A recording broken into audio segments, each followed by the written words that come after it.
So বন্ধুরা, Asia কাপের স্কোয়াডে বড় চমক আসতে পারে। তো বাস সূর্যকুমার যাদব, তো জানুন সম্ভাব্য ভারতীয় দল কারা কারা সুযোগ পেতে চলেছেন। তো এশিয়া কাপে 2025-এর সামনে রেখেই ভারতীয় স্কোয়াডে বড় রদবদল হতে চলেছে।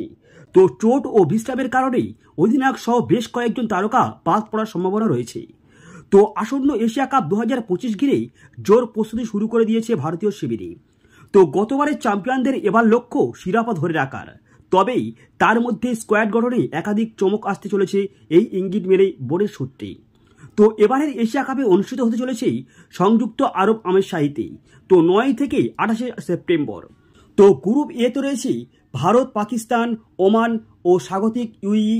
এছাড়া অন্যদিকে রয়েছে শ্রীলঙ্কা, বাংলাদেশ, হংকং রয়েছে গ্রুপ বিতে। তো ভারতের গ্রুপ পর্বে সূচি অনুযায়ী 9 সেপ্টেম্বর ইউএই, 14 সেপ্টেম্বর পাকিস্তান এবং 19 তারিখে ওমানের বিরুদ্ধে মাঠে নামবে মেইন ব্লু।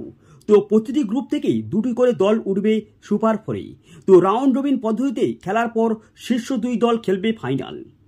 তো তবেই এবারের এশিয়া কাপের আগেই বড় প্রশ্ন দেখা গিয়েছে দলের স্কোয়াড নিয়ে।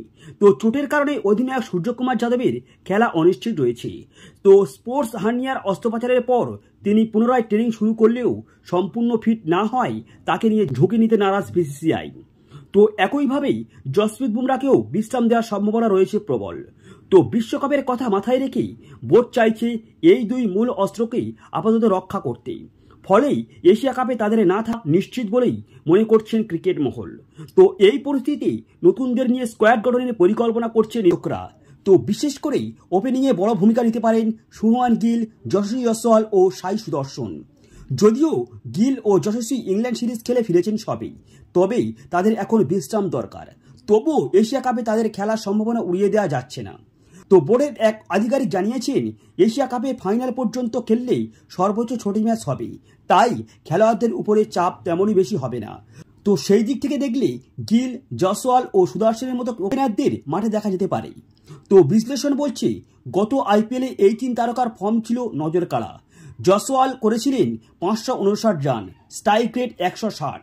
তো গিল করেছিল 650 রান এবং স্ট্রাইক রেট ছিল 155-এর উপরে। আর সাই সুদর্শন তো তিনি অরেঞ্জ ক্যাপ হোল্ডার ছিলেন, তিনি 759 রান করেছিলেন। তো টি-20 বিশ্বকাপেই মাত্র আর 6 মাস বাকি। তো মরুদ্দেশে ম্যাচ হওয়ার শুরুর দিকেই যারা স্পিন ও মিড ফাস্ট সামলাতে পারবে সেই রকম ব্যাটারদের উপরেই ভরসা করতে চলেছেন বোর্ড। তো সেক্ষেত্রে গিল, জয়সওয়াল ও সুদর্শন এই মুহূর্তে যথেষ্ট যোগ্য।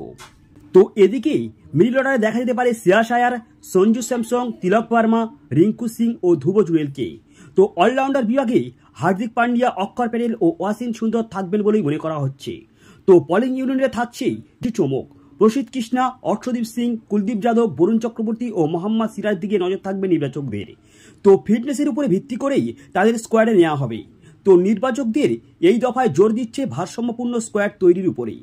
বিভাগে বিকল্প রাখা হবে, কারণ এশিয়া কাপের পরেই শুরু হবে ওয়েস্ট ইন্ডিজ সিরিজ। তো বোর্ড সূত্রের খবর 28 সেপ্টেম্বর যদি ভারত ফাইনালে ওঠে তাহলেই মাত্র 4 দিনের ব্যবধানে শুরু হবে ভারত ওয়েস্ট ইন্ডিজ সিরিজ।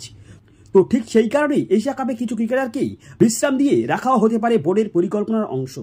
তো সব মিলিয়ে বলা যায় এশিয়া কাপের স্কোয়াডে চমক থাকবেই। অধিনায়ক সূর্যকুমার যাদব, জসপ্রীত বুমরা সহ একাধিক সিনিয়র খেলোয়াড়রা না থাকলেই তরুণদের জন্য বড় সুযোগ হতে চলেছে এই আসর। তো এশিয়া কাপের জন্য ভারতীয় সম্ভাব্য স্কোয়াডে কারা থাকছেন: শুভমান গিল, যশস্বী জয়সওয়াল, সাই সুদর্শন, শ্রেয়াস আয়ার, সঞ্জু স্যামসং, তিলক ভার্মা, রিঙ্কু সিং, ধ্রুব জুরেল, হার্দিক পান্ডিয়া, অক্ষর প্যাটেল, ওয়াশিংটন সুন্দর, প্রসিদ্ধ কৃষ্ণা, অর্শদীপ সিং, কুলদীপ যাদব, বরুণ চক্রবর্তী ও মোহাম্মদ সিরাজ। তো সম্ভব যদি সূর্যকুমার যাদব অধিনায়ক না হন তাহলে